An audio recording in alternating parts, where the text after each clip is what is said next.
Chapter 4. Dispositions required for entering religion.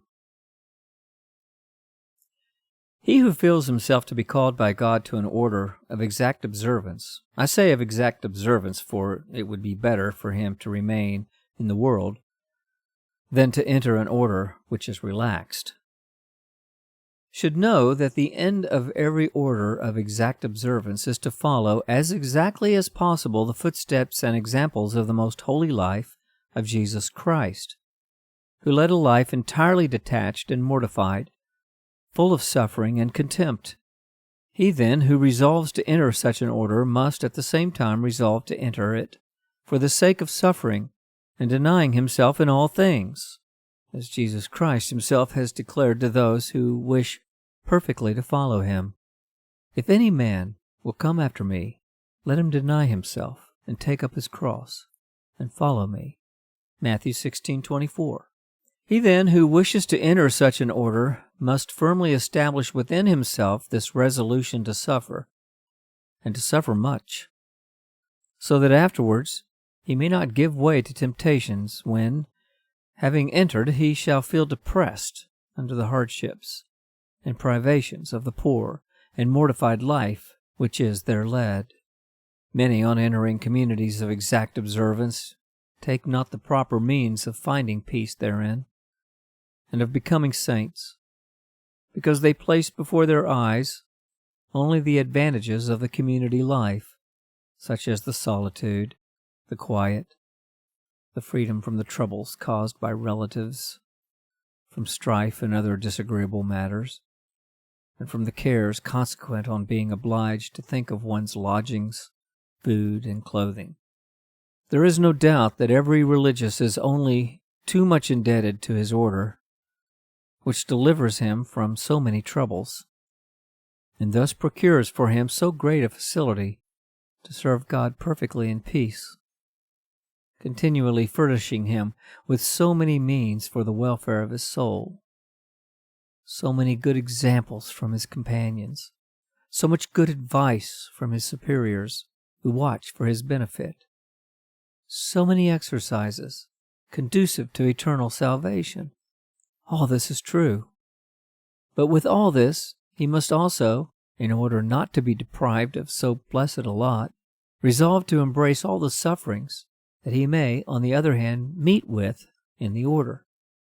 For if he does not embrace them with love, he will never attain that full peace which God gives to those who overcome themselves.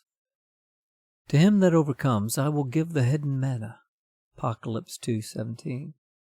For the peace which God gives his faithful servants to taste is hidden, nor is it known by the men of the world, who, seeing their mortified life, know not how to envy them, but pity them, and call them the unhappy ones of this earth. But they see the cross, the unction they do not see, says Bernard. They see their mortification, but they do not see the contentment God gives them to enjoy. It is true that in the spiritual life one has to suffer. But, says St. Teresa, when one resolves to suffer, the pain is gone. Nay, the pains themselves turn into joy. My daughter, so the Lord says one day to St. Bridget, the treasure of my graces seems to be surrounded with thorns, but for him who overcomes the first stings, all changes itself into sweetness. And then those delights which God gives to his beloved souls to enjoy in their prayers, in their communions, in their solitude, those lights, those holy ardors and embraces, that quiet of conscience, that blessed hope of eternal life, who can ever understand them if he does not experience them? One drop of the consolations of God, says St. Teresa, is worth more than all the consolations and the pleasures of the world. Our most gracious God knows well how to give to him who suffers something for his sake, even in this valley of tears, the experience of the foretaste of the glory of the blessed. For in this is properly verified that which David says, Thou who framest labor in commandment, Psalm 63:20. In the spiritual life, God announces pains, tediousness, death seems to frame labor, but in fact, afterwards, it is not so.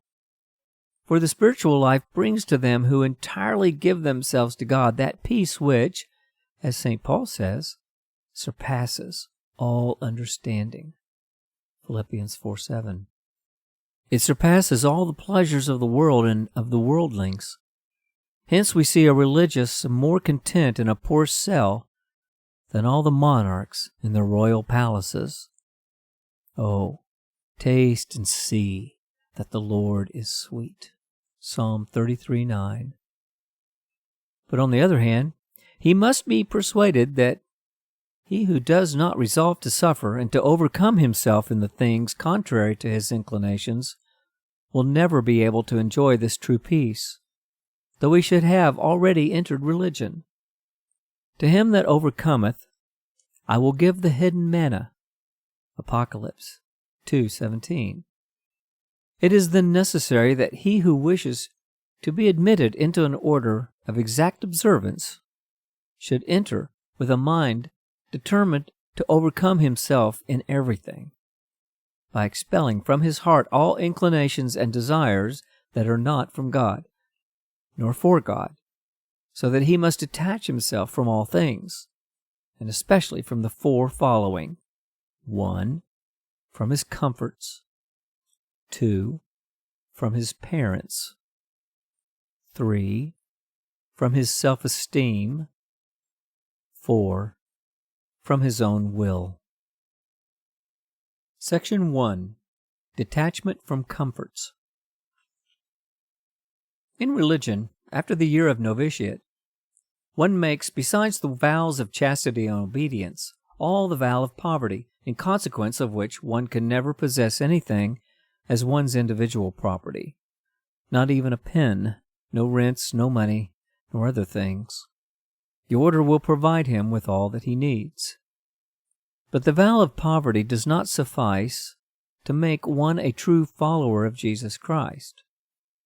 If one does not afterwards embrace with joy of spirit all the inconveniences of poverty.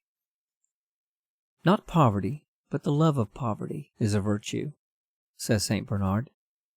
And he means to say that for one to become a saint, it is not enough to be poor only. If one does not love also the inconveniences of poverty. Oh, how many would wish to be poor and similar to Jesus Christ, says Thomas à Kempis. They wish to be poor, but without any want, but so that they be in want of nothing. In a word, they would wish the honor and the reward of poverty, but not the inconveniences of poverty. It is easy to understand that in religion no one will seek for things that are superfluous, clothes of silk, costly food, furniture of value, and the like, but he may desire to have all things that are necessary, and these he may be unable to procure. For then it is that he gives proof that he truly loves poverty. When things that are needful, such as his necessary clothing, bed covering, or food, happen to be wanting, and yet he remains content and is not troubled. And what kind of poverty would that be to suffer? If he were never in want of anything necessary, Father Balthasar Alvarez says that in order truly to love poverty, we must also love the effects of poverty. That is, as he enumerates them, cold, hunger, thirst, and contempt. In religion, everyone should not only be content with that which is given to them, without ever asking for anything of which, through the neglect of the officials, he should be in want.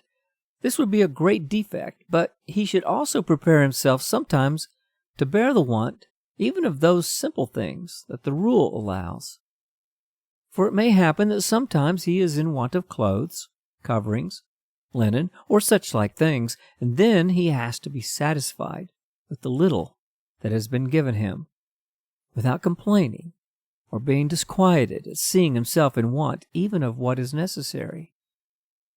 He who has not this spirit, let him not think of entering religion, because this is a sign that he is not called thereto, or that he has not the will to embrace the spirit of the Institute. He who goes to serve God in his house should consider that he is going not to be well treated for God, but to suffer for God. Section 2. Detachment from parents. He who wishes to enter religion must detach himself from his parents and forget them altogether.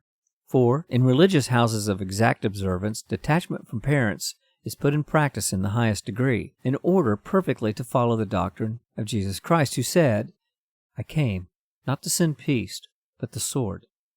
I came to set a man at variance with his father, and the daughter against her mother. Matthew 10:34. And then added the reason, a man's enemies shall be they of his own household. This is especially the case, as has been remarked above, in this point of religious vocation. When there is question of anyone leaving the world, there are no worse enemies than parents who, either through interest or passion, prefer to become enemies of God by turning their children away from their vocation rather than to give their consent to it. Oh, how many parents shall we see in the valley of Josaphat damned for having made their children or nephews lose their vocation? And how many youths shall we see damned who, in order to please their parents, and by not detaching themselves from them, have lost their vocation, and afterwards their souls? Hence, Jesus declares to us, If any man hate not his father, etc., he cannot be my disciple. Luke 14:26. Let him, then, who wishes to enter a religious order of perfect observance, and to become a true disciple of Jesus Christ, resolve to forget his parents altogether. When anyone has already entered religion, let him remember that he must practice then the same detachment from parents. Let him know that he cannot go to visit his parents in their own house, except in the case of some dangerous illness of his father or mother, or of some other urgent necessity, though always with the permission of the superior. Otherwise, to go to the house of one's parents without the most express permission would be considered in religion as a most notable and scandalous fault. In religion, it is also considered as a great defect, even to ask permission or to show a desire of seeing parents or of speaking with them. Charles Borromeo said that when he visited the house of his parents, he always, after his return, found himself less fervent in spirit, and thus, let him who goes to the house of his parents by his own will, and not through a positive obedience to his superiors, be persuaded that he will leave it either under temptation or will be less fervent. St. Vincent of Paul could only be induced once to visit his country and his parents, and this out of pure necessity, and he said that the love of home and country was a great impediment to his spiritual progress. He said also that many, on account of having visited their country, had become so tender toward their relatives that they were like flies which, being once entangled in a cobweb, cannot extricate themselves from it. He added, For that one time that I went, although it was for a short time only, and though I took care to prevent in my relatives every hope of help from me, yet I felt at leaving them such a pain that I ceased not to weep all along the road, and was for 3 months harassed by the thought of coming to their aid. At last God in his mercy took that temptation from me. Let him who know, moreover, that no one may write to his parents without permission and without showing the letter to the superior.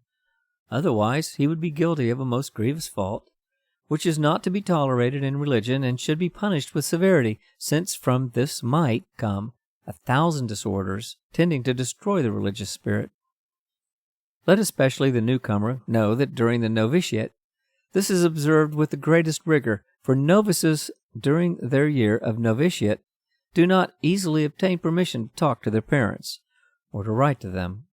Finally, let him know that in case a subject should become ill, it would be a notable defect to ask or to show an inclination to go to his own house for his restoration to health, under the plea of being better taken care of, or of enjoying the benefit of his native air.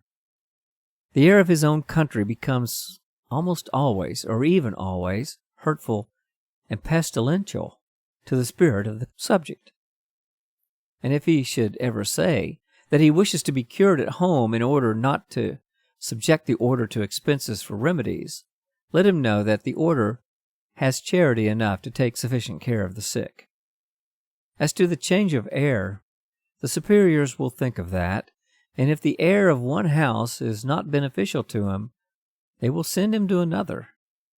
And as for remedies, they will even sell the books, if need be, to provide for the sick. And so let him be sure that divine providence will not fail him. And if the Lord should decree against his recovery, he should conform himself to the will of God, without even mentioning the word home.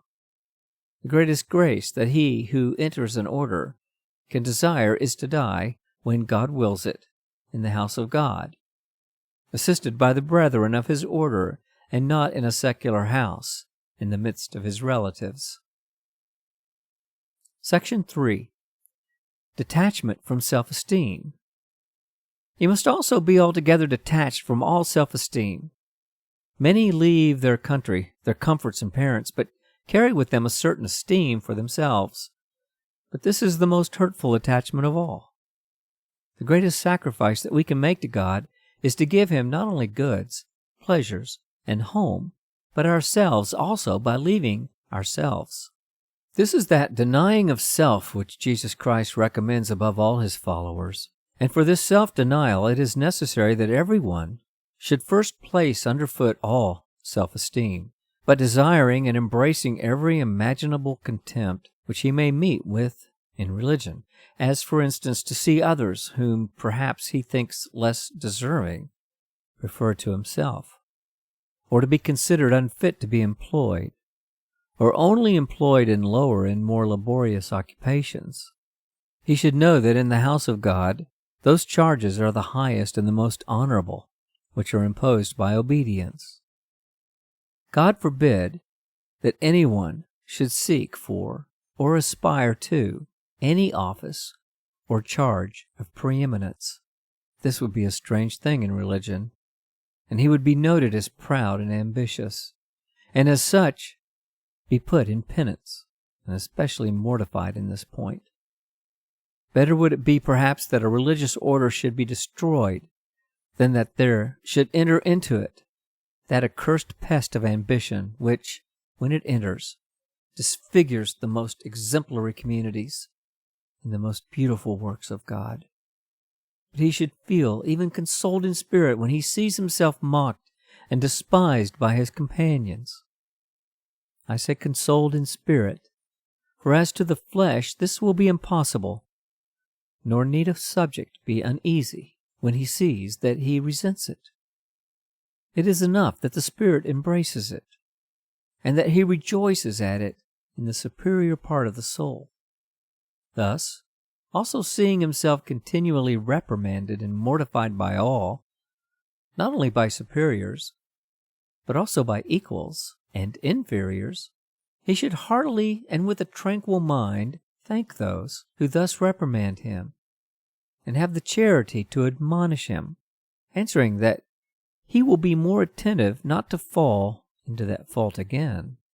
One of the greatest desires of the saints in this world was to be condemned for the love of Jesus Christ.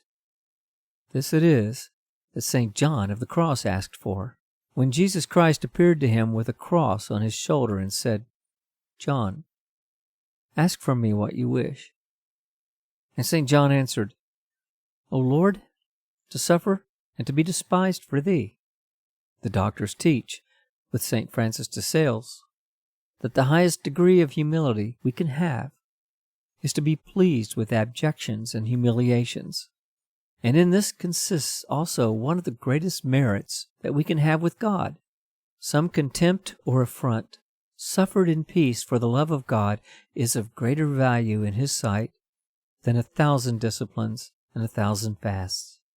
It is necessary to know that to suffer contempt, either from superiors or from companions, is a thing unavoidable, even in the most holy communities.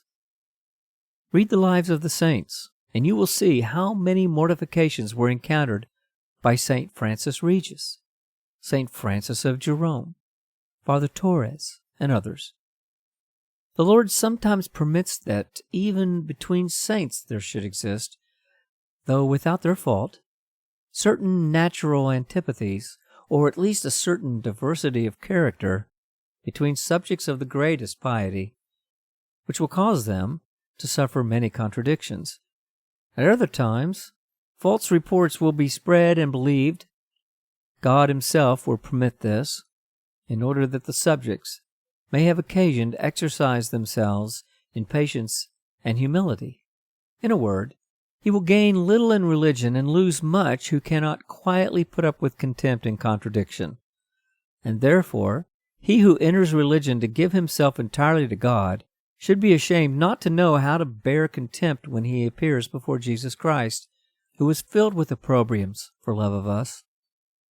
Let every one be attentive to this, and resolve to be pleased in religion with all objections, and to prepare himself to suffer many of them.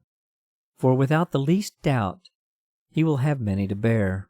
Otherwise, the disquiet caused by contradictions and contempt, badly endured, might trouble him so much as to make him lose his vocation and drive him out of religion. Oh, how many have lost their vocation on account of such impatience in humiliations! But of what service to the order or to God can he be who does not know how to bear contempt for His sake? And how can anyone ever be said to be dead according to that promise which he made to Jesus Christ on entering religion, to die to himself, if he remain alive to resentment and disquiet when he sees himself humbled? Out of the order with such subjects, so attached to their own esteem out with them. It is well for them to go as soon as possible, that they may not also infect the rest with their pride. In religion, everyone should be dead, and especially to his own self-esteem. Otherwise, it is better for them not to enter, or to depart again if they have already entered. Section 4. Detachment from one's own will. He who enters into religion must altogether renounce his own will, consecrating it entirely to holy obedience. Of all things, this is the most necessary. What does it avail to leave comforts, parents, and honors, if still one carries into religion one's own will?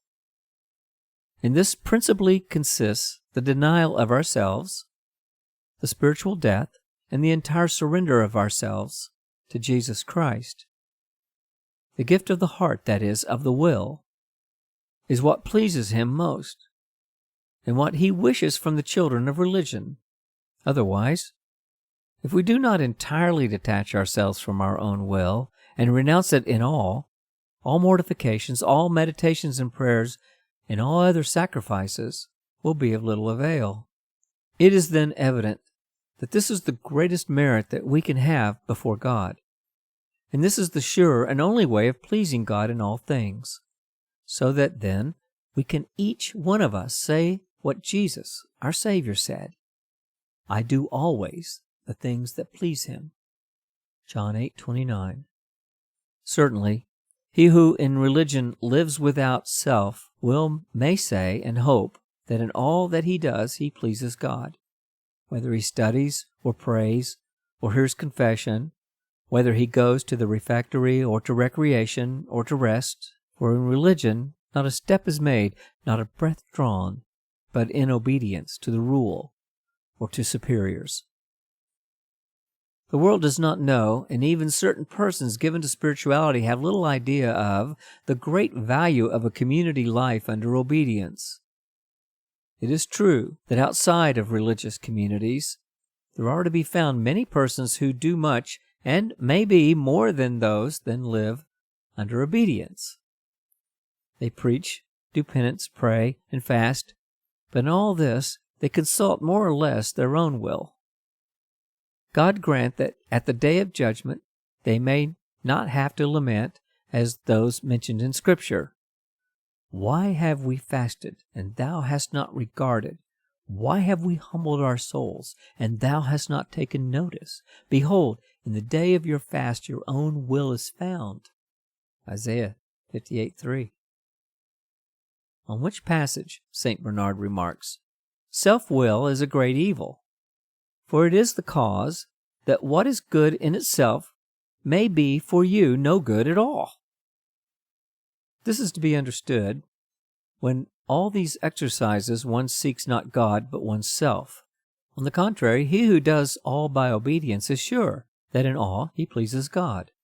The Venerable Mother Mary of Jesus said that she prized so much her vocation to religion principally for two reasons. The first was that in the monastery she enjoyed always the presence and company of Jesus in the Blessed Sacrament. And the other was that there, by obedience, she entirely belonged to God, sacrificing to Him her own will. It is related by Father Rodriguez that after the death of Dositheus, the disciple of St. Dorotheus, the Lord revealed that in those 5 years he had lived under obedience, though by reason of his infirmities he could not practice the austerities of the other monks. Yet by the virtue of obedience he had merited the reward of St. Paul the Hermit and of St. Antony Abbot. He, then, who wishes to enter religion must resolve to renounce altogether his own will, and to will only what holy obedience wills. God preserve any religion from ever letting fall from his mouth the words, I will or I will not. But in all things, even when asked by superiors what he desires, he should only answer, I wish that which holy obedience wills. And, provided there is no evident sin, he should in every command imposed on him obey blindly and without examination, because the duty of examining and deciding the doubts belongs not to him, but to his superiors. Otherwise, if in obeying he does not submit his own judgment to that of the superior, his obedience will be imperfect. St. Ignatius of Loyola said that prudence in things of obedience is not required in subjects, but in superiors. And if there is prudence in obeying, it is to obey without prudence. St. Bernard says, perfect obedience is indiscreet. And in another place, he said, for a prudent novice to remain in the congregation is an impossible thing. And adding the reason for it, he said, to judge belongs to the superior, and to obey to the subject. But to make progress in this virtue of obedience, on which all depends, he must always keep his mind ready to do all that to which he feels the greatest repugnance, and on the contrary, he must be prepared to bear it quietly when he sees that all that he seeks or desires is refused to him. It will happen that when he wishes to be in solitude, to apply himself to prayer or study, he will be the most employed in exterior occupations. For, though it is true that in religion one leads as much as possible a solitary life when at home, and that for this end there are many hours of silence, the retreat each year of 10 days in perfect silence, and of 1 day each month, besides the 15 days before the receiving of the habit, and one of 15 before the profession, when the vows are made. Nevertheless, it is an order of priests called to work, and to be employed for the salvation of souls. The subject, if he is continually employed in this by obedience, should be content with the prayers and exercises of the community. He must be prepared sometimes to go even without these, when obedience will have him do so, without either excusing himself or being disquieted, being well persuaded of that of which St. Mary Magdalene of Pazzi was so confident when she said that all things which are done through obedience are but so many prayers. End of chapter 4.